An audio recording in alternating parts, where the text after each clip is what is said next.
de los puntos más maravillosos que puedes encontrar en la naturaleza y en este tipo de ecosistemas.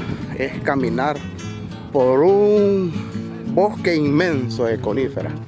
Esto está aquí entre San Francisco del Norte, Chinandega, y San Marcos de Colón, Honduras. Miren, una belleza andar caminando aquí. Andamos en la mera orillas de la línea limítrofe. La línea limítrofe con Honduras y Nicaragua. Esto es precioso. Aquí solo estos árboles entre pinares y robles.